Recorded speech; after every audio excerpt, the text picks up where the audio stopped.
Ya tenemos 30 participantes en la reunión, 31 en este momento. Y siendo las 7:04, vamos a dar inicio a esta charla titulada Obstrucción duodenal congénita. Hace parte de la rotación de neonatología de la doctora Adriana Marcela Arenas Rojas, que es nuestra residente de mayor rango. Y bueno, y los tutores de la charla fueron el doctor Andrés Marín, que es cirujano pediatra, y la doctora María Camila Reyes, neonatóloga, a quien les agradezco por la participación en nuestro programa. Adriana, puedes comenzar. Buenas noches a todos. Como menciona el doctor Juan Carlos, el tema de hoy es a propósito de la rotación de neonatos, es obstrucción duodenal congénita. Y agradezco a los doctores Andrés Marín y a la doctora María Camila Reyes por la asesoría en esta charla. Entonces vamos a iniciar definiendo el tema. Obstrucción duodenal congénita abarca un espectro de varias patologías que pueden ser tanto una obstrucción intrínseca, es decir, que se originan en la pared intestinal, que son la gran mayoría, entre el 40 y el 60%, o extrínseca, es decir, fuera de la luz intestinal o de la pared intestinal, que vendrían a corresponder al 35-40%.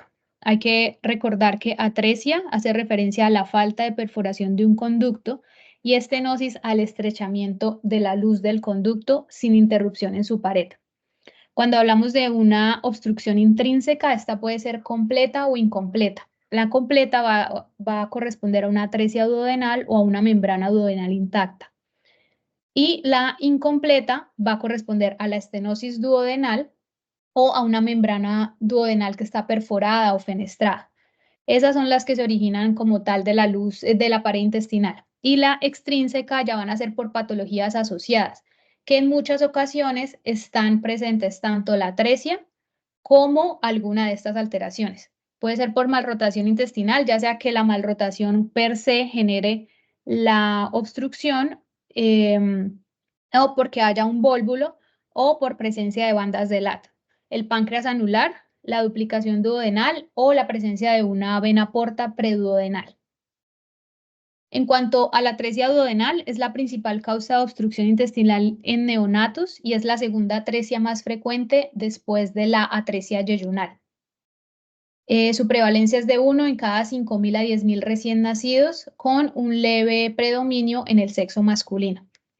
No hay datos en nuestro país acerca de la incidencia de esta enfermedad, pero lo más cercano que sería en Latinoamérica, hay en el Registro Nacional de Anomalías Congénitas de Argentina una prevalencia de 1.68 por cada 10.000 recién nacidos vivos. En cuanto a esta patología, hay que tener en cuenta que aproximadamente la mitad de estos pacientes van a tener anomalías congénitas asociadas. Muchos de ellos van a nacer prematuros o pequeños para la edad gestacional a consecuencia del polidramios que frecuentemente se asocia a la patología. Además, hasta un tercio de los pacientes van a tener trisomía 21, síndrome de Down.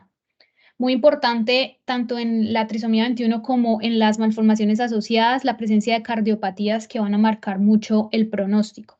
Y la presencia de estas anomalías siempre se va a hacer un diagnóstico de forma temprana antes del manejo quirúrgico, ya que la presencia de alguna de estas nos puede cambiar la conducta quirúrgica. En cuanto a la embriología, como en todas las patologías en cirugía pediátrica, es importante entender de dónde se originan para entender sus manifestaciones y llevar el manejo oportuno. Entonces, recordando que lo que ocurre en esta patología es que hay una falla de la recanalización de la luz intestinal.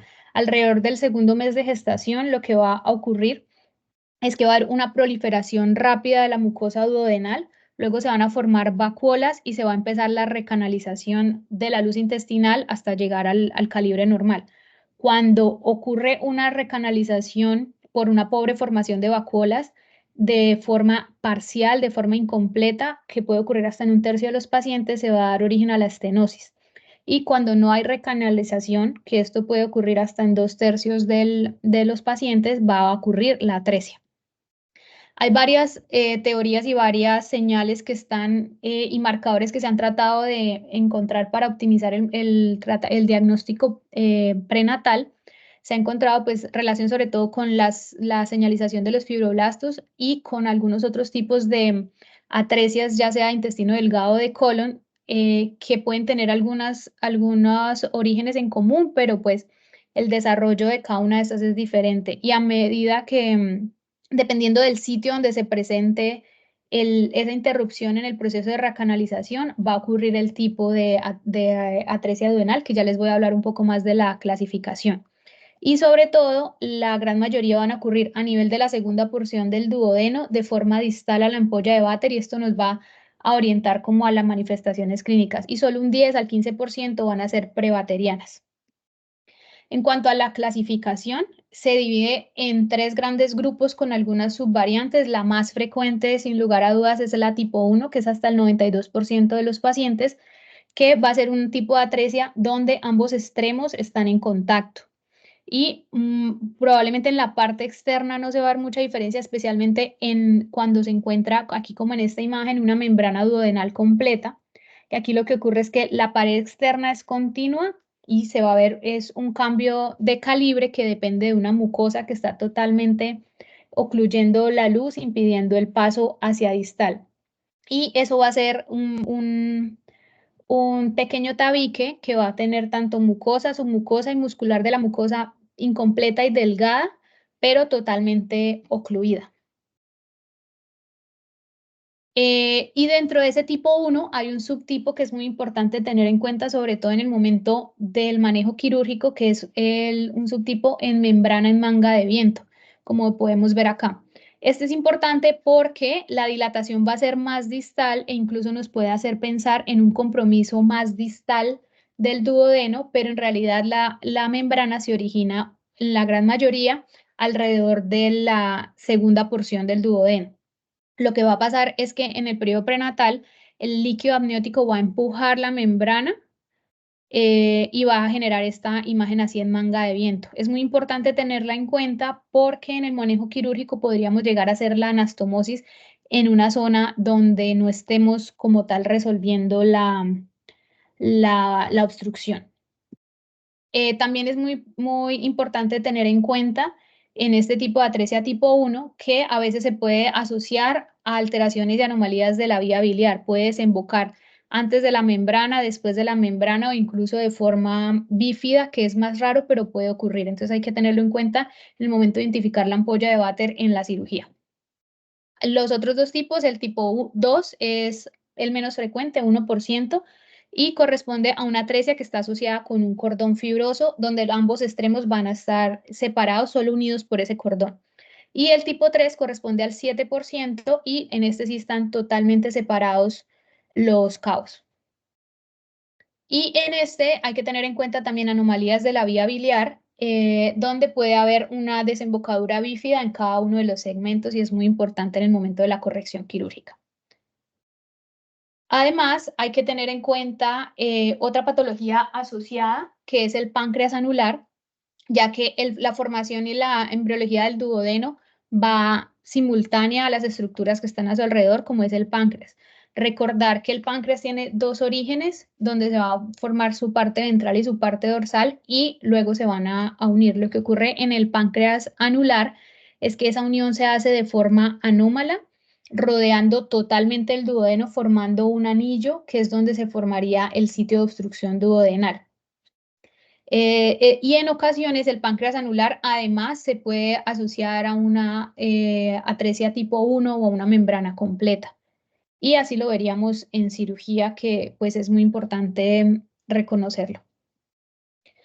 Y en cuanto a la estenosis, puede haber estrechez de la luz como tal o una membrana que sea fenestrada.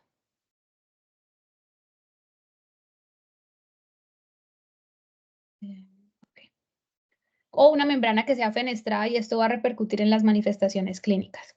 En cuanto al diagnóstico prenatal, del 30 al 65% de estos madres de estos pacientes van a presentar polidramios.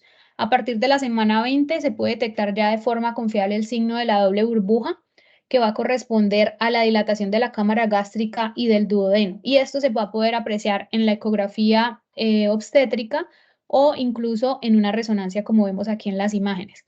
Además, es importante establecer la sospecha en el periodo prenatal y hacer estudios complementarios como un cariotipo para descartar una trisomía 21, un ecocardiograma y si se sospechan otro tipo de alteraciones, realizar una resonancia magnética.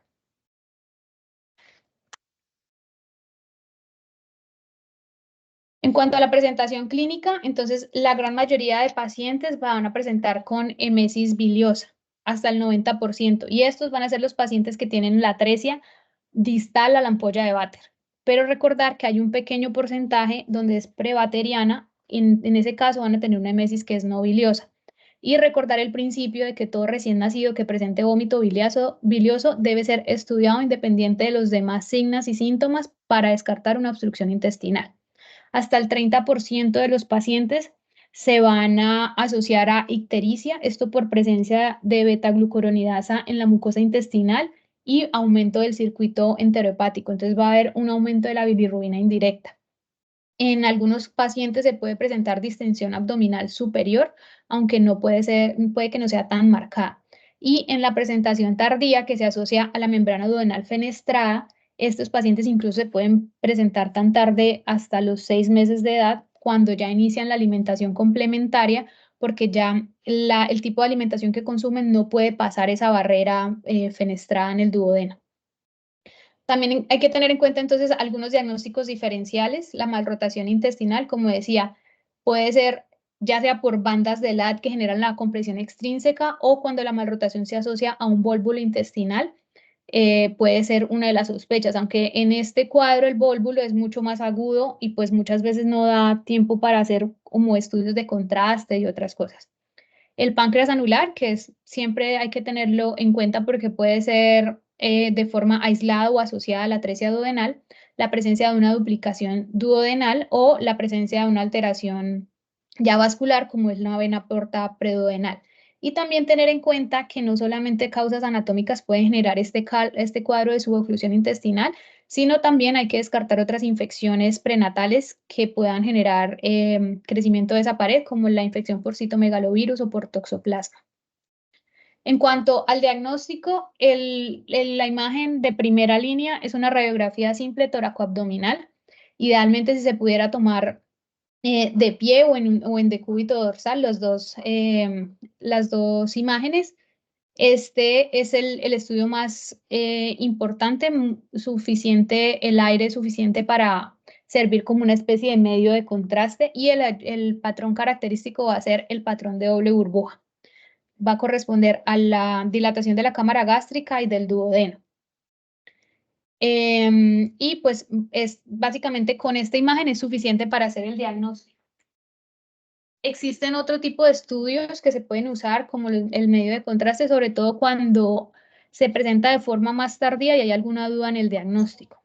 Se puede presentar, por ejemplo, en esta primera imagen que se trata de una red duodenal. Usualmente lo que se va a ver es ese patrón de doble burbuja sin paso hacia distal, pero en los pacientes donde hay una obstrucción parcial, podemos ver escaso paso más hacia distal. Esta segunda imagen corresponde a un páncreas anular. Y acá vemos una imagen que sería un diferencial con una fluoroscopia, que es en el caso de un vólvulo de intestino medio, y que usualmente pues la clínica nos ayuda más, pero en caso de que se realice la imagen, lo que vamos a ver es una imagen en sacacorcho. Otra de las cosas que nos puede ayudar para lo que puede ser útil el estudio contrastado es para descartar malrotación intestinal, porque puede ser que requiramos más pasos en la cirugía para resolver esa malrotación. Y lo que vamos a ver es pues la ubicación anómala del duodeno. Dentro de las causas de obstrucción intestinal neonatal, hay algunas causas superiores y unas más inferiores, más distales, que hay que tener en cuenta. En cuanto a la clínica, muchos se van a acompañar de vómito bilioso. Entre más distal, pues va a ser cada vez menos frecuente y entre más distal, pues más se va a asociar a distensión abdominal. Este es un esquema muy bonito de cómo se vería esquemáticamente la radiografía y el colon por enema. de los pacientes, el signo de una burbuja, la cantidad de burbujas. Entre más burbujas, pues nos va a hablar de una obstrucción más distal.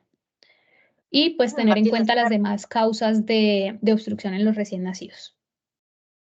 En cuanto ya hemos establecido el diagnóstico, ¿cuál es el siguiente paso con estos pacientes? Entonces viene toda la preparación prequirúrgica. Recordar que esta no es una cirugía que es de urgencia, el paciente se debe realizar, llevar de la forma más optimizada la cirugía. Lo primero que se va a hacer es desfuncionalizar el intestino y realizar descompresión gástrica, esto con ayuno absoluto y poniendo una sonda orogástrica, idealmente siliconada para evitar dañar la mucosa gástrica, y se debe comprobar la permeabilidad frecuentemente de esta sonda, ya que ese débito bilioso espeso puede obstruirla frecuentemente. Además, todo el manejo hidroelectrolítico, una adecuada reposición de electrolitos y de líquidos, realizar un balance hídrico cada 4 a 6 horas, evaluar las pérdidas concurrentes, ya sea a través de los drenajes, del vómito o por la presencia de un tercer espacio, y reponerlas pues de forma adecuada. Además, en los casos de cuando haya una distensión grave, se puede evaluar si va a requerir ventilación, ya que pueden tener un compromiso respiratorio de tipo restrictivo. Algunos pacientes, aunque no es lo característico del cuadro, pueden presentar dolor abdominal secundario a esa distensión y podrían beneficiarse del manejo con opioides. En cuanto a la profilaxis antibiótica, se recomienda usar un antibiótico de amplio espectro, ya que puede haber proliferación bacteriana en el intestino ocluido que puede llevar a bacteremia y sepsis. Además, se debe iniciar nutrición parenteral mientras se restablece el tránsito intestinal normal, y de esto les voy a hablar un poquito más en la parte del posoperatorio. Con estos pacientes es muy importante evitar la desnutrición, el catabolismo y administrar un balance proteico-calórico que sea apropiado, que nos permita obtener un tratamiento quirúrgico exitoso. Además, antes de llevarlo a cirugía, descartar las malformaciones asociadas que ya les había mencionado, realizar un ecocardiograma y un cariotipo. Sobre todo porque los pacientes con trisomía 21, si está la sospecha, estos pacientes van a tener un riesgo 2.5 veces mayor de requerir reparación quirúrgica de una malformación cardíaca, y va a ser uno de los indicadores más importantes de mortalidad. En cuanto al manejo quirúrgico, como les había dicho, no es una emergencia y existen 3 tipos de reparaciones anastomóticas que históricamente se han descrito. Existe la gastroyejunostomía como una de las alternativas para restablecer ese tránsito intestinal normal. Sin embargo, este ya no se recomienda, ya no se usa, porque existe un riesgo de reflujo biliar, pancreático y mayor riesgo de malignidad a largo plazo. Dentro de las opciones actualmente utilizadas está la duodeno-duodenostomía o anastomosis de duodeno a duodeno, que es la técnica de elección para la reparación de la atresia duodenal. Y existe la alternativa de la anastomosis de duodeno a yeyuno, que usualmente se usa cuando es más distal la atresia, cuando hay un desafío quirúrgico como en el caso de un páncreas anular o una porta preduodenal. Entonces, ya hablando del abordaje, tanto en la cirugía abierta como en la cirugía laparoscópica neonatal, es muy importante que haya una adecuada coordinación de todo el equipo, tanto de neonatología como de enfermería y de instrumentación quirúrgica, porque tener todo listo va a representar un menor tiempo quirúrgico y es lo ideal en estos pacientes. Estos pacientes se van a hacer bajo anestesia general, con intubación, se requieren al menos 2 vías venosas periféricas para iniciar el procedimiento. El paciente se ubica en posición de cúbito dorsal con la sonda orogástrica que ya había mencionado para descomprimir, con monitoreo, con sonda vesical, y sobre todo el control de la temperatura es muy importante en los pacientes recién nacidos. La gran mayoría de pacientes se van a poder abordar por una incisión transversa supraumbilical derecha. Se va a hacer la disección por planos ya conocida, y una vez logremos exponer claramente el sitio del problema y la variante anatómica de la atresia duodenal, esto se logra haciendo algunas maniobras como la maniobra de Kocher, que consiste en elevar ese duodeno para poder lograr identificar el área de atresia. Una vez hayamos hecho esto, liberado las adherencias y entendido cuál es el tipo de atresia, viene la siguiente decisión en la cirugía, que es el tipo de anastomosis que vamos a hacer. Si vemos que la atresia compromete la segunda porción del duodeno, la ideal En el abordaje abierto es una anastomosis duodeno-duodenal de diamante o técnica de Kimura. Si el compromiso es a nivel de la primera porción del duodeno, lo que se recomienda es hacer una resección de esa porción atrésica y hacer una anastomosis de duodeno a duodeno, ya sea término terminal o término oblicua. Y esa estrategia término oblicua es un procedimiento que se ha ido refinando y se ha ido derivando de los cirujanos pediatras que trabajan con intestinos de un calibre muy pequeño. Entonces, esa es una de las opciones. Cuando compromete de forma más distal la tercera y la cuarta porción del duodeno, lo que se recomienda es hacer resección de esa porción atrésica y hacer anastomosis ya sea de duodeno a duodeno o de duodeno a yeyuno. Y en el caso de una membrana duodenal, hay varias alternativas. Si la sospecho previamente, puedo hacer una endoscopia y corroborar el diagnóstico. O si la sospecha es intraoperatoria, se recomienda avanzar una sonda hacia distal y puede haber un abordaje directo del problema que sería hacer la excisión o la incisión de la membrana o una forma indirecta que sería hacer la anastomosis de duodeno a duodeno en diamante como se haría con la de la segunda porción de duodeno. Estas son como las alternativas. Y siempre esa sonda se debe avanzar tanto para descartar la membrana duodenal y asegurarme que la anastomosis la estoy haciendo en el sitio correcto, como para descartar atresias más distales. En cuanto a la anastomosis en diamante o con técnica de Kimura, es la que se recomienda y se ha descrito siempre en la técnica abierta. Consiste en hacer una incisión transversa en el saco duodenal proximal, que usualmente está dilatado, para poder aprovechar ese calibre. Y en la porción distal hacer una incisión longitudinal. Luego unir los cabos así como vemos acá, A con B, con C, hasta esto lo que nos va a permitir es lograr una luz de la anastomosis de mayor calibre. En los pacientes en los que logremos una anastomosis de al menos 1 o 2 centímetros, va a haber menos riesgo de obstrucción y de dismotilidad de esta bolsa duodenal proximal. Aquí vemos representado cómo sería esa incisión transversa, la incisión longitudinal y finalmente cómo quedaría la anastomosis después de realizado. Dentro de los puntos claves que hay que tener es identificar la ampolla de Vater. Como había mencionado, puede relacionarse a varias anomalías o variantes anatómicas y hay que tenerlo en cuenta para no lesionarla. Y pasar una sonda transanastomótica hacia distal para poder corroborar que no existe otra atresia más distal.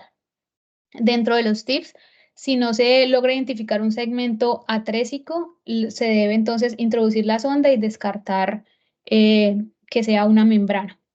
Si el segmento, y esto es algo discutido, si el segmento proximal, esta bolsa del duodeno está muy dilatado, puede haber disfunción de ella y en algunos casos se recomienda hacer plastia de ese duodeno. Sin embargo, la tendencia es pues a reservarlo solo a casos donde esté muy dilatado porque implica una morbilidad implícita adicional en la cirugía. Dentro de los errores comunes, no sería básicamente lo contrario a los puntos clave: no identificar la ampolla de Vater y no identificar una atresia distal. La otra alternativa es hacer una anastomosis de duodeno a yeyuno. Está indicado en el páncreas anular, en compromiso más distal del duodeno. Si no logro hacer la maniobra de Kocher que me permite movilizar y visualizar bien el duodeno, entonces es mejor hacerla al yeyuno y estar seguros del sitio donde estoy anastomosando. Esas serían las alternativas. Y también se puede hacer esa anastomosis, pero haciéndola con una plastia y haciéndola ya terminal o término lateral, sobre todo cuando hay una obstrucción del duodeno distal cerca al ligamento de Treitz o ese segmento del duodeno está muy largo y está muy dilatado y pensamos que va a ser un trastorno de la motilidad en el posoperatorio. Dentro de las malformaciones asociadas y las consideraciones especiales para tener en cuenta que nos pueden cambiar el abordaje quirúrgico está la asociación con atresia de esófago. Hay mucha controversia acerca de cuál es el manejo quirúrgico óptimo, cuál es el orden en que debo realizar los procedimientos. En general, la recomendación es que si la atresia de duodeno se asocia a una atresia de esófago con una fístula distal y el paciente no tiene ninguna otra condición agravante, se debe privilegiar la corrección de la atresia esofágica y luego la de la atresia de duodeno. y en ese mismo acto quirúrgico de corrección de la atresia hacer o sea, se puede hacer ambos en un mismo tiempo quirúrgico o en un segundo tiempo quirúrgico. Y siempre en el primero dejar una gastrostomía descompresiva. En cambio, si tengo el caso de una atresia de esófago sin fístula, lo primero que debo hacer es realizar una gastrostomía en el paciente. Si la condición clínica lo permite, en ese mismo tiempo podría corregir la atresia de duodeno y dejar luego corregir la atresia esofágica. En cuanto a la asociación con páncreas anular, lo que vamos a observar es aquí, como vemos en esta imagen, un tejido pancreático alrededor o en lugar de la segunda porción del duodeno, que puede estar presente hasta en el 37% de los pacientes con atresia duodenal. Y aquí lo clave, pues aquí se haría la misma anastomosis duodeno-duodenal en diamante. Y lo que tenemos que tener en cuenta es nunca seccionar ese tejido pancreático para evitar la formación de fístulas pancreáticas. En cuanto a la asociación con malrotación intestinal, puede estar presente del 20 al 30% de los casos. El primer paso va a ser, en caso de que encontremos vólvulo o malrotado, resolver esa parte, seccionar las bandas del LAT. Si al seccionarlas vemos que todavía hay cambio del calibre, lo que podemos hacer es una anastomosis terminoblicua. Podemos, en este caso, si está muy dilatado, hacer una remodelación del cabo o hacer una anastomosis término-terminal. Son como las opciones de manejo que tenemos en esta asociación. Eso en cuanto al manejo abierto. Ya más recientemente y cada vez más se realiza el abordaje de forma laparoscópica. Aquí es muy importante, como decía, planificar la táctica quirúrgica, coordinar con los neonatólogos, los anestesiólogos y los instrumentadores. Tener listo pues todo el instrumental y la organización del quirófano. Aquí también se va a hacer el paciente con anestesia general, en ocasiones asociado a epidural o a una caudal, con intubación orotraqueal, la sonda descompresiva orogástrica o nasogástrica, sonda vesical, el monitoreo permanente del paciente y aquí la posición cambia un poco, también en decúbito dorsal, pero vamos a tener el paciente con las rodillas flexionadas y los muslos en rotación externa y podemos inclinar la mesa en Trendelenburg invertido para facilitar la visualización. El CO2 usualmente con un flujo bajo, sobre todo para evitar en estos pacientes un patrón restrictivo pulmonar que nos dificulte la ventilación durante el procedimiento. Aquí pongo esta imagen sobre todo para hablar de la planeación y de tener todo listo antes de la cirugía. El abordaje va a ser con puertos de 5 milímetros para la cámara a nivel umbilical y puertos de trabajo que pueden ser 2 o 3 de 3 milímetros. Los principios de esta cirugía también son como en la anterior, lograr una adecuada exposición de la zona de trabajo. Esto lo vamos a lograr empezando la cirugía con puntos de una apexia o puntos de suspensorios a nivel del ligamento redondo del hígado y de la vesícula biliar. Usualmente el del ligamento siempre se usa, el de la vesícula es a gusto del cirujano y según el campo que tenga para trabajar. Y realizar liberación de adherencia, la maniobra de Kocher para liberar las primeras porciones duodenales. Y ya una vez hecho esto, y al igual que en el abordaje abierto, vamos a tener la siguiente decisión, que es qué tipo de anastomosis vamos a hacer. Está la técnica de Mikulicz, que consiste en hacer una incisión transversa y una longitudinal. Podemos hacer una termino-terminal, terminolateral, o la técnica que ya les había mencionado en diamante, o la técnica de Kimura, que es la que se recomienda y se usa ampliamente en la cirugía abierta, pero en la laparoscópica requiere una movilización más amplia de los segmentos duodenales. Entonces, aquí les muestro un corto video que es cortesía del doctor Carlos Melo, donde vemos un caso de atresia duodenal.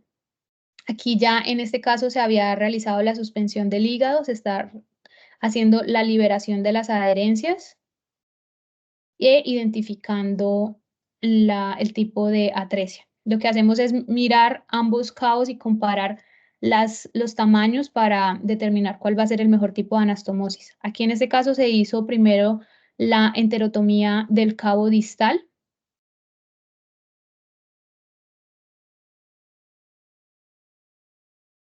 Aquí, asegurando un buen calibre, como decía, es ideal lograr una anastomosis de 1 o 2 centímetros. Y aquí vemos la bolsa duodenal proximal bastante dilatada. Aquí es clave durante esta parte y durante la anastomosis, los puntos suspensorios, además de haberlos usado en el hígado, se pueden usar con la bolsa duodenal dilatada. Se recomienda usar, pueden ser un punto hacia superior y 2 puntos laterales de forma percutánea. Esto va a facilitar que haya una mejor exposición del sitio donde voy a hacer la anastomosis y una mejor manipulación de la asa intestinal para hacer la anastomosis.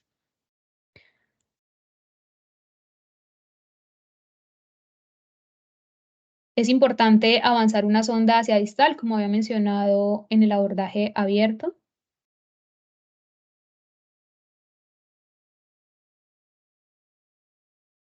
Punto suspensorio.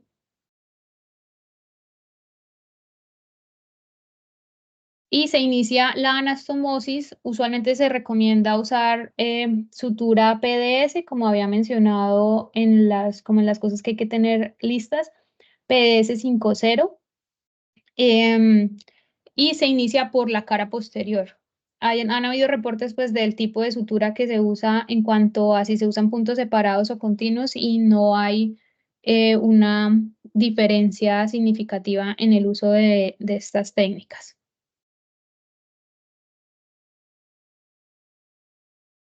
Posteriormente, haber finalizado la cara posterior, el siguiente paso es avanzar la sonda transanastomótica.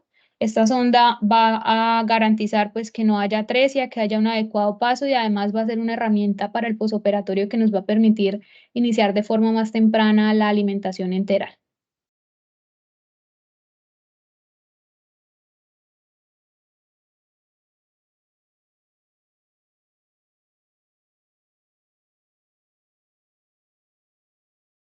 Y finalmente se hace la cara anterior, finalizando la anastomosis, evaluando siempre que haya una adecuada hermeticidad de la anastomosis.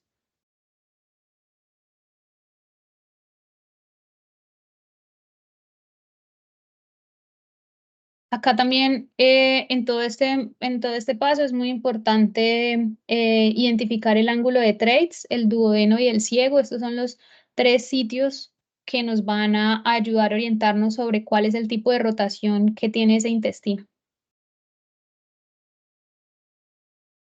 En cuanto a los objetivos del abordaje laparoscópico, es lograr una anastomosis amplia y sin tensión, con una boca de al menos 20 milímetros, reconocer la permeabilidad distal y si hay alguna otra alteración anatómica asociada, resolverla idealmente en ese mismo tiempo quirúrgico.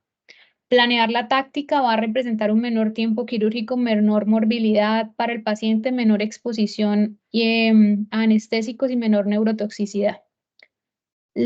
Todas estas puntos son los que van a repercutir, así sean cosas pequeñas, son las que sumadas van a repercutir a un mejor pronóstico para los pacientes. Y los errores comunes, al igual que en la cirugía abierta, no identificar una segunda atresia y realizar una lesión iatrogénica de la ampolla de Vater.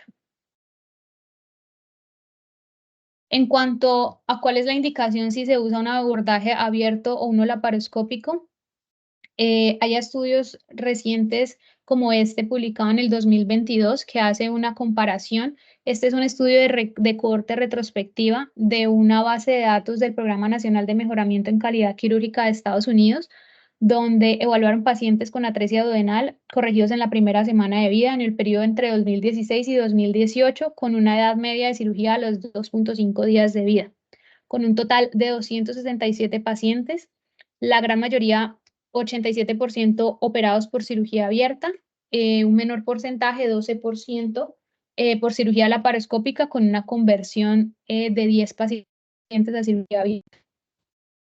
Dentro de los resultados de este estudio, hubo diferencia estadísticamente significativa en cuanto al tiempo operatorio de la laparoscopia. Vimos que hubo una diferencia de 65 minutos más en la laparoscopia pero los pacientes operados por laparoscopia se les pudo dar egreso 5 días antes. Es decir, también alcanzaron la alimentación enteral de forma más temprana. Entonces, en esta comparación de los dos abordajes, hay tasas comparables de complicaciones posoperatorias y de necesidad de nutrición complementaria al alta en ambos abordajes. Sin embargo, hay limitaciones en este estudio ya que se realizó de forma poco común la laparoscopia, solo en cerca del 13%.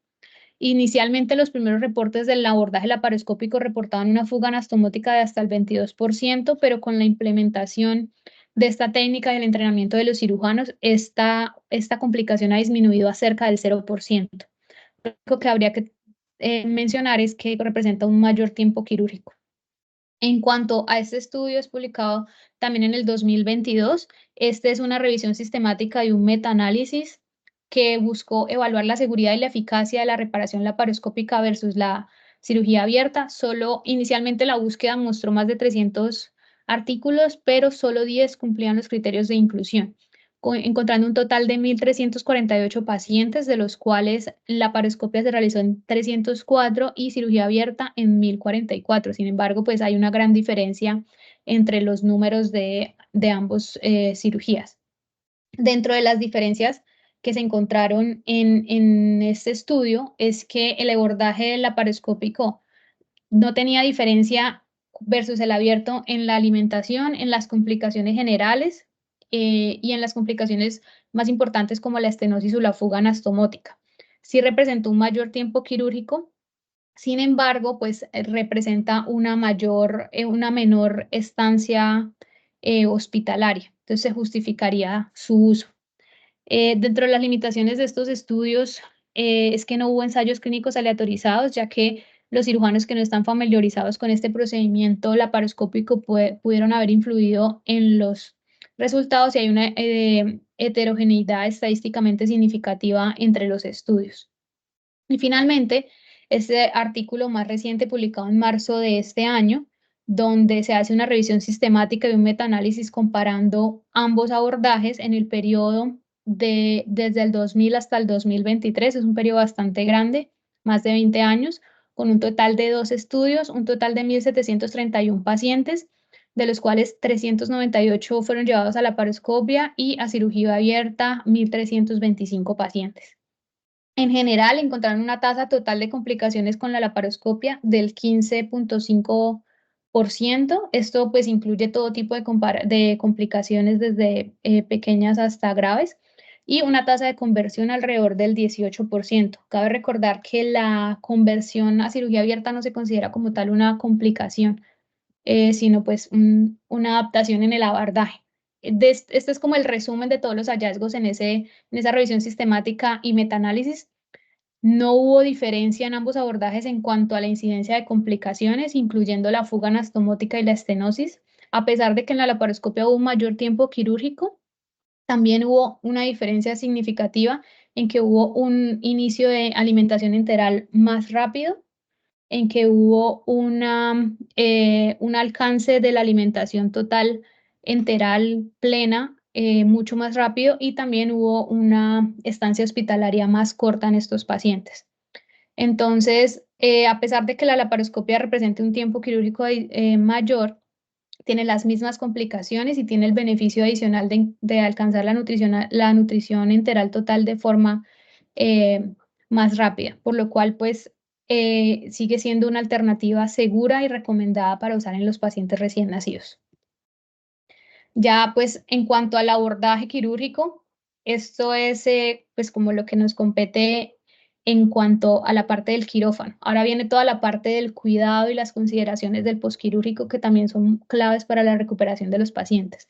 Ese paciente después del procedimiento va a regresar a la UCI neonatal con una sonda orogástrica o nasogástrica de un calibre adecuado para drenaje, con sonda vesical, con una vía periférica para la infusión de analgesia, antibióticos que usualmente se recomiendan por 48 horas posquirúrgicas, una vía venosa central para la infusión de nutrición parenteral y se recomienda usar asistencia respiratoria mecánica en las primeras 24 o 48 horas para lograr una mejor analgesia, para evitar desplazamiento de la sonda transanastomótica y pues para mayor control de los demás parámetros del paciente, así como pues realizar una analgesia adecuada.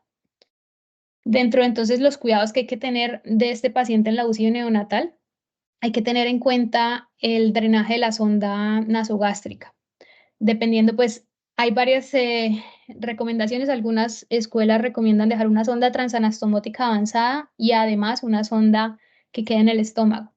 Recordar que si la sonda está ubicada a nivel gástrico y se trata de una atresia duodenal completa, ese débito bilioso puede ser persistente por un periodo variable que puede ser hasta de días o semanas. Entonces hay que tener mucha paciencia con estos pacientes, sobre todo porque van a tener esa bolsa duodenal, como les mostraban las imágenes, que puede ser bastante dilatada, va a tardar un tiempo en producir ondas peristálticas efectivas. Entonces, inicialmente en los primeros días no debe alarmarnos tanto ese drenaje bilioso. En cuanto a la alimentación, se debe iniciar nutrición parenteral por vía central y en la nutrición enteral, que es la más fisiológica, se debe iniciar de la forma más temprana posible. Las vías de alimentación sería a través de una sonda transanastomótica o vía oral por succión. En este encontró alguna controversia y ya les voy a hablar un poquito más de la evidencia porque hay algunas escuelas como algunas escuelas argentinas donde ellos no dejan una sonda transanastomótica porque han visto que pueden iniciar la nutrición enteral alrededor del tercer día posoperatorio. Sin embargo, si no se trata de un centro de alto volumen, se recomienda dejar la sonda. Los parámetros para decidir el inicio de la alimentación son variables, van a depender mucho pues de la formación de cada cirujano. Dentro de las cosas que hay que tener en cuenta es que se debe iniciar en infusión continua, ya que hay que tener en cuenta esa dismotilidad de la bolsa proximal del duodeno. Y muy importante, si se deja una sonda transanastomática, fijarla de manera meticulosa para evitar su extracción accidental. En el caso de que se deje una sonda transanastomótica y además se deje una sonda nasogástrica para drenaje, hay que tener también mucho cuidado porque en la succión o en la extracción de la sonda que está en el estómago se puede uno llevar también la sonda transanastomótica, entonces no se recomienda mucho ese uso de la doble sonda. En cuanto a la evolución clínica, hay que tener en cuenta que además de esa disfunción de la bolsa duodenal, estos pacientes pueden presentar inicialmente malabsorción de los alimentos mientras las sales biliares llegan efectivamente al intestino. Entonces, inicialmente estos pacientes pueden tener disconfort, pueden tener disfagia o pueden tener aversión oral por la presencia de la sonda y son pacientes que muchos van a ser prematuros y van a tener un trastorno de succión pues ya asociado a su prematuridad. Si esa oclusión persiste después de varias semanas, ahí sí ya me representa un signo de alarma y ya yo debo descartar que hayan causas funcionales como la disfunción de la bolsa duodenal, hipotiroidismo, entre otros, o causas no funcionales como la estenosis de la anastomosis, una brida o una obstrucción ya distal que no haya detectado durante la cirugía. Y la forma de descartar esto es realizar un tránsito contrastado, una serie de vías digestivas contrastada para esclarecer la causa. En estos casos se podría plantear la posibilidad, dependiendo del compromiso del paciente, de realizar una remodelación de la bolsa duodenal. Sin embargo, pues se reserva para los casos que son bastante sintomáticos, perdón.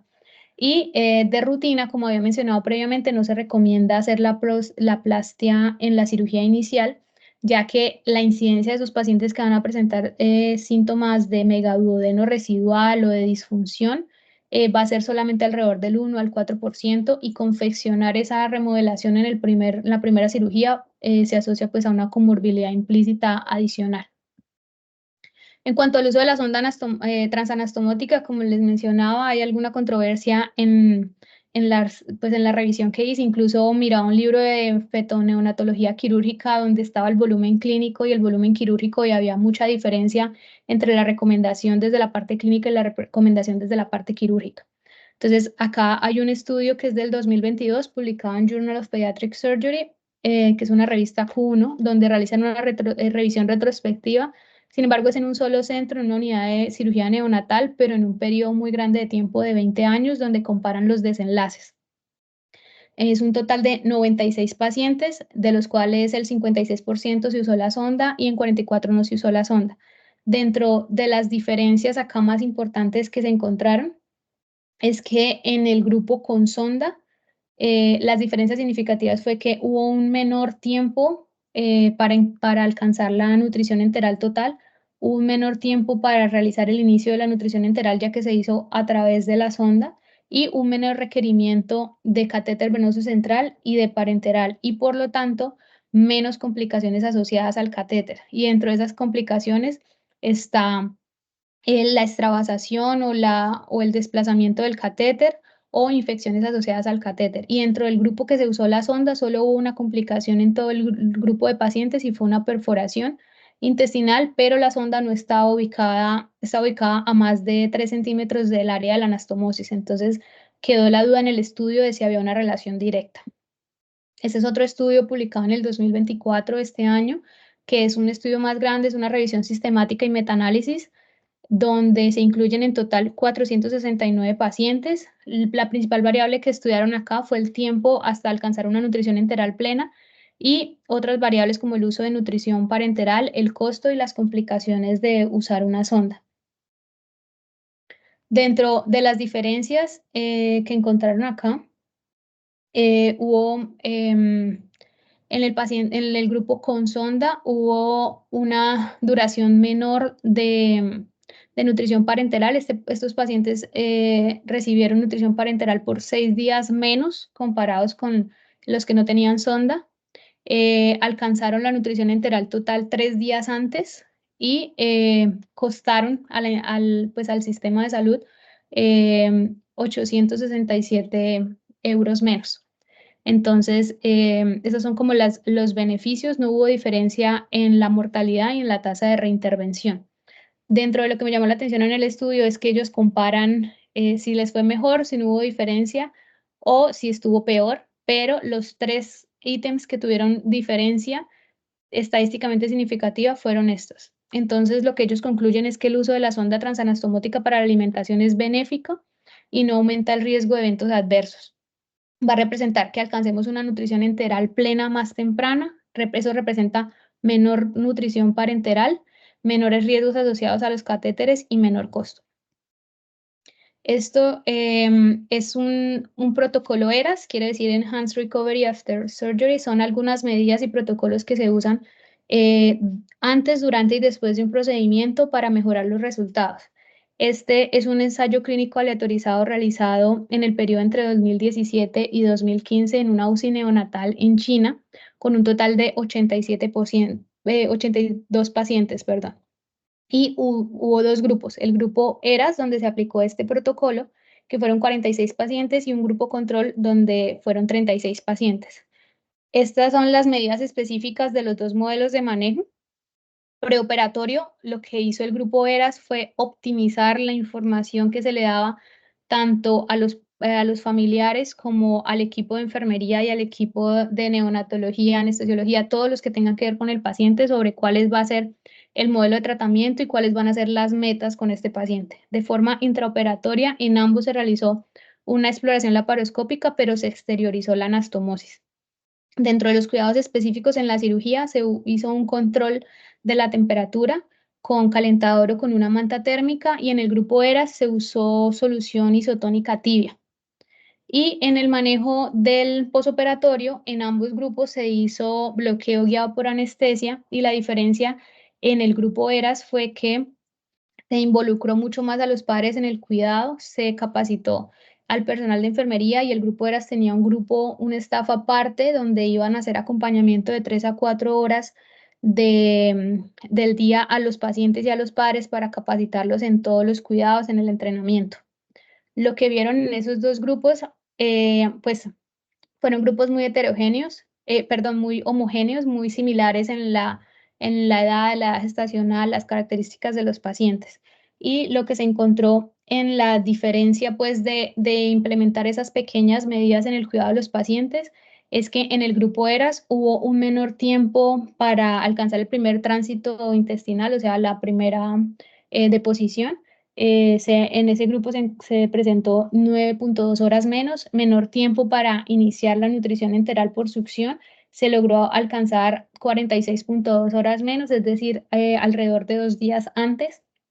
Menos días de nutrición parenteral en el grupo ERAS. Se les dieron 3 días menos de nutrición parenteral, menos días de hospitalización. Estos pacientes egresaron 4.3 días antes. Todo esto con una diferencia estadísticamente significativa. Entonces concluyen que el protocolo ERAS tuvo un efecto positivo en la recuperación posoperatoria temprana de los pacientes, y son varios ítems que se deberían tener en cuenta para implementar en las diferentes instituciones que tratan pacientes neonatales. Dentro de las complicaciones que pueden tener los pacientes con esta patología en el postquirúrgico, pueden ser desde complicaciones tempranas hasta complicaciones ya mucho más tardías, asociadas directamente con la cirugía, el hecho de que haya una fuga anastomótica, lesión ductal, una fístula pancreática o que hayan atresias distales que no se hayan determinado. Un poco más a largo plazo estaría la presentación de una estenosis o una obstrucción de la anastomosis o un hilo adinámico prolongado. A largo plazo, que se presente síndrome de asa ciega, dismotilidad de la bolsa proximal o un megaduodeno, que como decía es un porcentaje del 1 al 4%, o complicaciones más tardías como el reflujo biliar, el reflujo gastroesofágico, la presencia de úlceras pépticas y gastritis, y muchas de estas son susceptibles de dar manejo con procinéticos y con inhibidores de la bomba de protones. Entonces, en realidad, pues son complicaciones que se pueden manejar de forma médica con una tasa de reintervenciones baja. Dentro del pronóstico, estos pacientes cada vez tienen mejor pronóstico a medida que se entiende más la patología y se entrenan más los cirujanos en su manejo. Hay estudios a largo plazo de la función gastrointestinal de estos pacientes que no encuentran diferencia con los que no tuvieron la patología. Cuanto a las alteraciones en el neurodesarrollo a largo plazo no están relacionadas directamente con la patología, sino con la prematurez y con patologías asociadas como la trisomía 21. La tasa de sobrevida actual es cercana al 95% y la mortalidad va a ser principalmente por complicaciones tardías, por complicaciones respiratorias asociadas con la prematuridad y con anomalías o especialmente cardiopatías y la trisomía 21. Entonces, ya para concluir, la mayoría de las atresias son de tipo 1. Los puntos claves en el diagnóstico es un paciente con vómito bilioso, una radiografía con patrón de doble burbuja y a estos pacientes siempre descartar malformaciones asociadas. En el manejo quirúrgico, la recomendación es hacer una anastomosis de duodeno a duodeno, siempre identificar la ampolla de Vater y siempre identificar atresias distales. La laparoscopia tiene tasas comparables de complicaciones con la cirugía abierta, pero tiene la ventaja de que voy a poder dar una alimentación, nutrición enteral más temprana. Y que el manejo de esta patología requiere un alto nivel de coordinación y de trabajo en equipo, tanto para el cuidado antes, durante y después de la cirugía, y que se requiere mayor entrenamiento en cirugía mínimamente invasiva neonatal para disminuir ese tiempo operatorio y aumentar el uso. Muchas gracias por su atención. A quienes no nos sigan, los invitamos a seguirnos en YouTube y en Instagram, donde subimos la información sobre nuestras charlas. Muchas gracias nuevamente a todos por participar y abrimos el micrófono para preguntas y comentarios. Primero que todo, felicitaciones, Adriana, excelente presentación como ya cada uno de ustedes nos tienen acostumbrados. Y sí, vamos a empezar por revisar las participaciones. El doctor Guillermo Sarmiento tiene la palabra. Excelente revisión, Adriana y Andrés Felipe, y Juan Carlos, pues como coordinador. Es una patología que cada vez nos sorprende más el resultado que se tiene a través de un adecuado manejo. Y el adecuado manejo pues no es hablando específicamente de un tipo u otro de abordaje, sino todo el manejo interdisciplinario desde el momento, inclusive desde el diagnóstico que se hace y que se puede hacer in útero para preparar todas las circunstancias que pueden envolver afrontar un paciente de este tipo. Quería hacer un comentario respecto a la técnica. Pues he tenido la oportunidad de participar y de hacer algunos procedimientos y hay unas recomendaciones, digamos, que son bien importantes al respecto. Uno es siempre tener en cuenta durante la técnica quirúrgica, y ahí es muy evidente en el video, el siempre tomar las capas completas de la pared del duodeno, desde serosa, muscularis mucosa hasta la mucosa, en cada punto que uno realice, porque de esta forma estamos asegurando un adecuado sellamiento de todo el compartimento. El tipo de sutura, si es continua o si es por puntos separados, digamos que uno lo va midiendo de acuerdo a la evolución que va teniendo al enfrentarse a cada paciente. En la técnica laparoscópica, pues al principio inclusive había discusión si se podían dejar los nudos por dentro de la luz intestinal o por fuera. En realidad eso no tiene mayor trascendencia. Lo que sí es muy importante realizar la sutura con que uno esté más familiarizado, y el tipo de sutura, si es absorbible o no absorbible, es importante que si hace una sutura continua, la sutura no absorbible podría llevar a unas consecuencias estenóticas a largo plazo. Entonces se recomendaría hacerla con una sutura absorbible.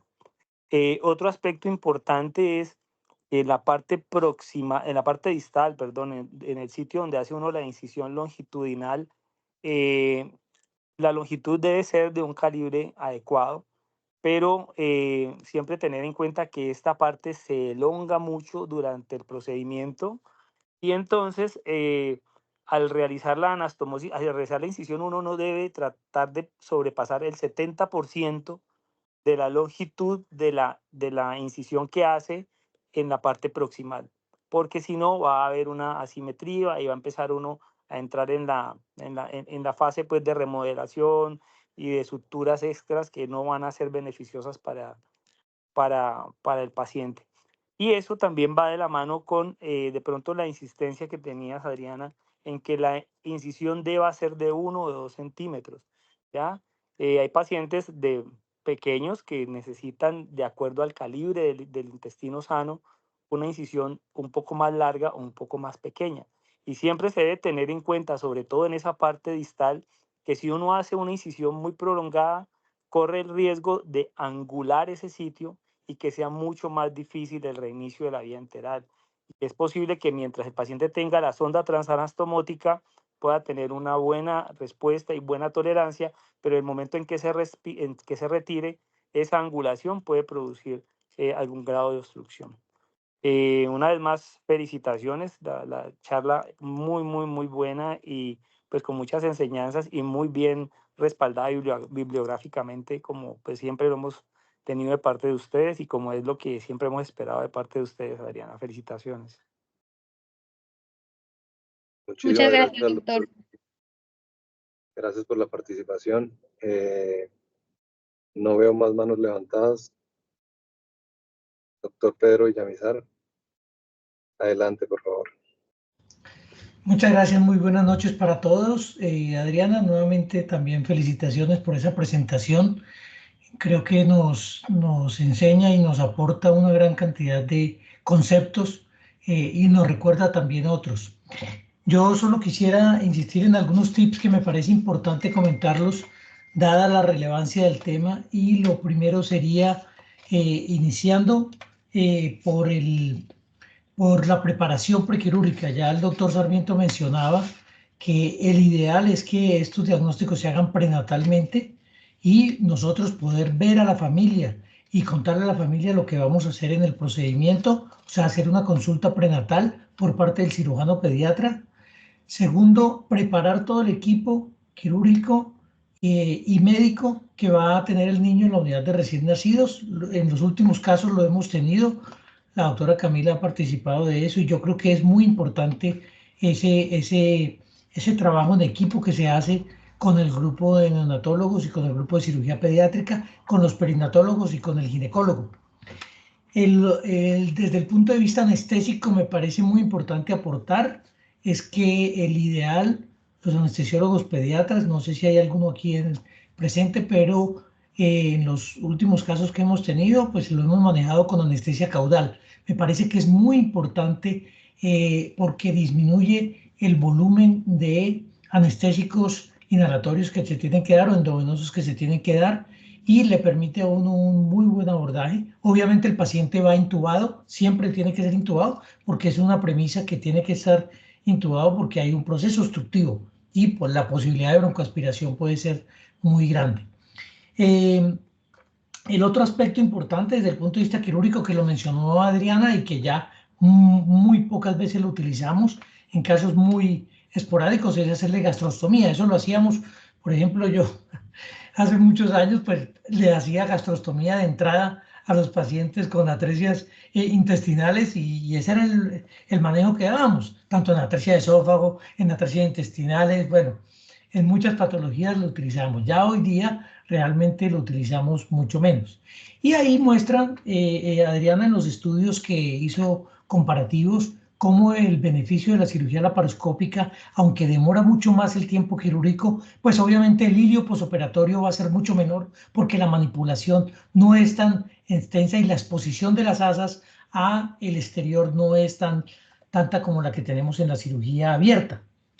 Y lo último que quisiera recalcar es en el manejo posoperatorio, que nosotros debemos estar muy atentos.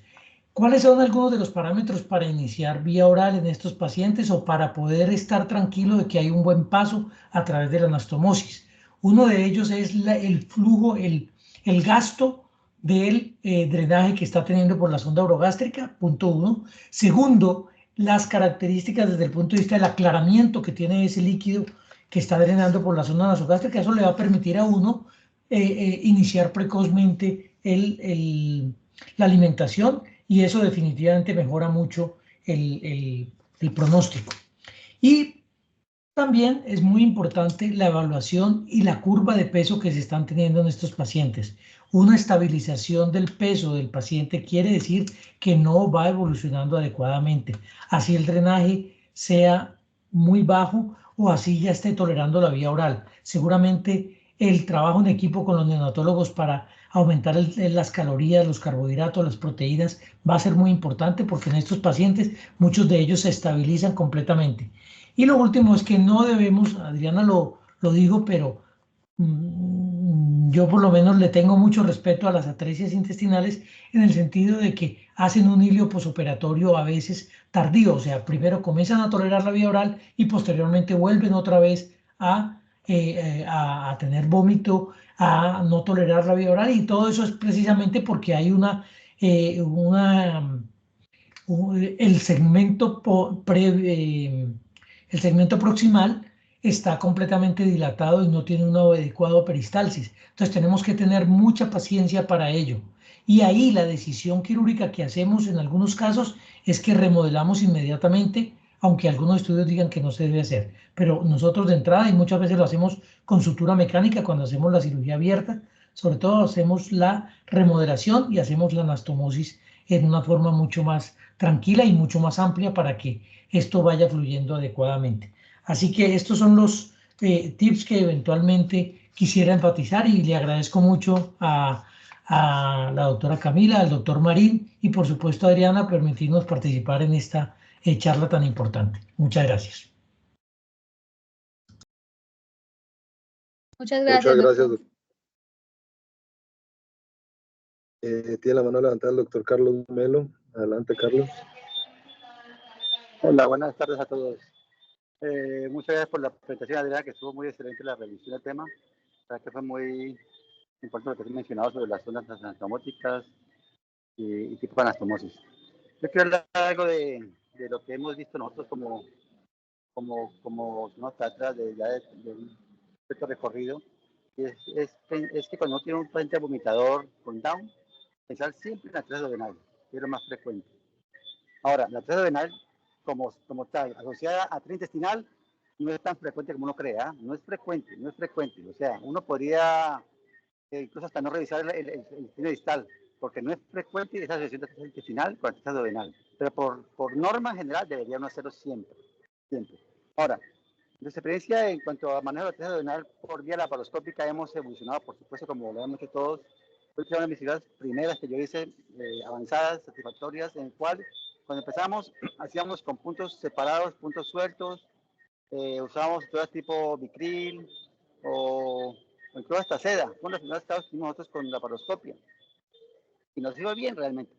Pero con el tiempo aprendimos cosas más novedosas y más prácticas, más técnicas, lo cual permite que se avance más rápido en la técnica como tal, o sea, hagamos la ciudad más rápidamente. Y son, por ejemplo, trucos, tips: levantar el intestino, levantar el duodeno, levantar el hígado, cosas puntuales que a la larga benefician el manejo del paciente y te hace que tus tiempos sean más cortos. Eso tiene con el tiempo. Ahora, hacer la técnica abierta o laparoscópica, entonces, o sea, uno debe hacer la técnica que sabe hacer, la que sabe hacer. Si sabe hacer abierto, hazlo abierto. Haz la laparoscópico, pero no juegues con el paciente. Para hacer la laparoscopia tiene que estar entrenado y preparado para hacerlo. Tiene que hacer entrenamiento en microsuturas, manejo de nudos en espacios pequeños, porque el espacio es muy pequeño para coordinar una abdominal. Entonces tienes que saberte mover. Que a veces si pones unos trocas mal posicionados, en ese paciente puedes cometer errores, pues no va a tener espacio para trabajar. Entonces los trocas hay que poner más abajo de lo que uno creería que deberían estar. Más abajo de lo que mencionó Adrián ahí, para poder hacer las cosas de forma tranquila y cómoda. Ahora, las sujeciones, los reparos del intestino, los bordes de la atresia, son muy importantes para hacerlo con fluidez, con rapidez. Usted mira los videos míos que yo presenté en algunos congresos, yo no toco prácticamente la pared del intestino, no la toco, doy un punto en el aire, así como hago en el esófago, doy un punto en el aire. ¿Para qué? Para no causar edema en la pared del intestino. Y cuando uno hace eso, el paciente recupera más rápidamente y hace menos riesgo de estenosis, menos riesgo de fugas y todas esas cosas. Ahora, yo antes decía estos puntos sueltos, hoy en día hago puntos continuos en pared posterior o pared anterior. Y la forma que lo hago le he cambiado por facilidad y porque para mí es más cómodo muchas cosas. En mi vida de laparoscopista, muchas cosas han cambiado desde cuando empecé a como lo hago hoy en día las cosas. Y eso es porque uno ha madurado o cree que las cosas se hacen mejor de esta otra forma. Por eso, por eso no hay que recorrer el camino que hicimos nosotros. Nosotros empezamos, no había ni siquiera idea de cómo hacer una tesis abdominal. Nos inventamos en la cabeza y hicimos como pensamos que haríamos nosotros. Pero con el tiempo, ya vimos videos, vimos gente que la hacía y ya ese tipo de gentes ya nos sirvieron para hacerlo nosotros. Esto se marca la batería, pero muy bien la revisión, Adriana. Pero todo muy bien. Gracias. Muchas gracias, doctor. Gracias, Carlos, por tu participación. Bueno, ¿no hay más manos levantadas o sí, Adriana? No. Yo No, quería, no hay más. fui educado y siempre he hecho uso de las sondas transanastomóticas. En ninguno de los servicios que he participado he visto a alguien que no use sondas transanastomóticas. Y quería preguntarles, aprovechando la participación del doctor Pedro, de Carlos y de Guillermo, si alguno de ustedes ha tenido experiencia con esto, han compartido con alguien que no use sondas. ¿Qué opinan de no usar sondas transanastomóticas? No tenemos que ver todo. Yo tengo pacientes con gastrostomía, incluso por bueno, muy bien.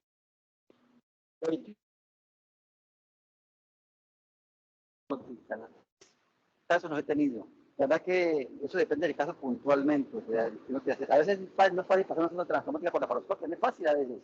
Pero es que pues no la pones y ya está. Pero a veces es fácil ponerla. Ahora, de hecho, con gastrostomía también.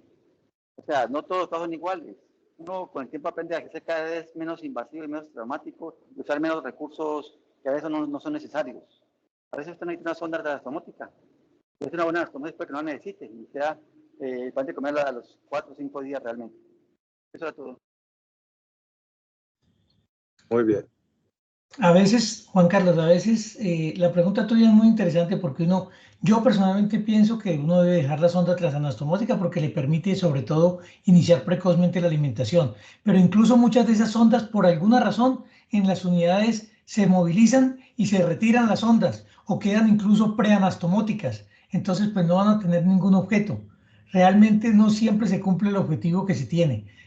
Por eso lo que Carlos decía, pues si uno tiene la certeza y la seguridad de que no la va a requerir, pues no le deje, pero uno queda más tranquilo dejándola. Y si se moviliza, pues ahí pues no la utiliza para el objetivo que se tenía presente.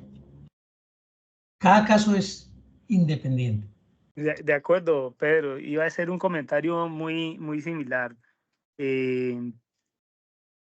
También las veces que no he usado sonda no ha sido a voluntad, sino porque por alguna razón a las sonditas les salen paticas y terminan en el estómago, terminan en el esófago, pero pues uno tiene que tener en cuenta varias cosas, ¿no? Hay varias consideraciones fisiológicas y es que desde el primer momento que tú haces la anastomosis y entregas al paciente, empieza un flujo de un flujo gástrico, un flujo biliar que no es para nada despreciable y que va a estar pasando a través de esa anastomosis con sonda o sin sonda. O sea que digamos que si uno va a una forma como más fisiológica, va a encontrar que el no dejar sonda no es una situación que vaya a empeorar el riesgo de esa anastomosis en cuanto a estenosis. ¿no? Y en cuanto a filtración tampoco, porque las filtraciones se pueden presentar, dejes o no dejes sonda transanastomótica. Entonces, pues como te digo, también por cierta precaución, uno lo que hace es dejarle la sonda, pero si uno está seguro de que esa sonda está bien ubicada y de que la anastomosis está bien hecha, pues la evolución del paciente se lo va a decir a uno. Y nunca debe uno echarle la culpa de Creo una yo falla que anastomótica a pues, la presencia o no de una sonda. tiene la mano levantada, está identificado como Juan.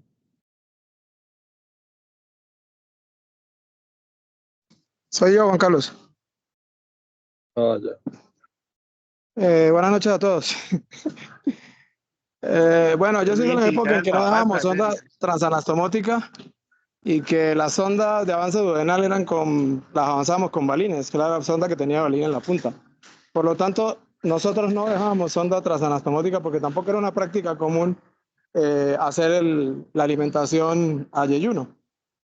Por lo tanto, tanto en anastomosis esofágica como en anastomosis de duodeno no es una práctica regular que yo tenga incorporada dejar sonda. La sonda se utiliza para descartar las atresias distales, pero no de forma constante dejar una sonda. Creo que no es necesario dejar sonda, a no ser que tú estés pensando en que vas a alimentar al paciente de forma temprana hacia el yeyuno. Esa es la única razón por la que dejas sonda. Y no creo, aunque la evidencia dice que aumenta las estenosis, no creo que esa sea una causa, la sonda. Si una sonda mal colocada te puede dañar la anastomosis.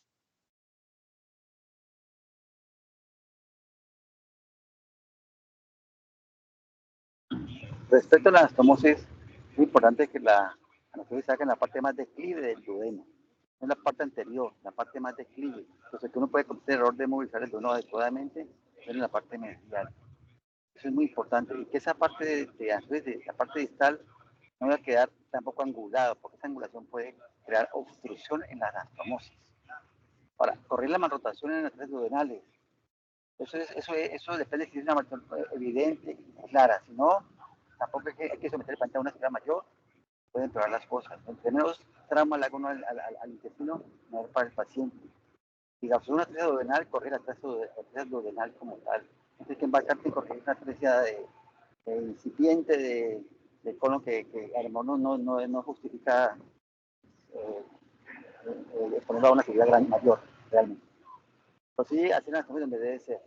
La parte más declive del duodeno, habiendo movilizado de forma adecuada. A veces por la adherencia es complicado por el espacio del paciente, pero se puede hacer.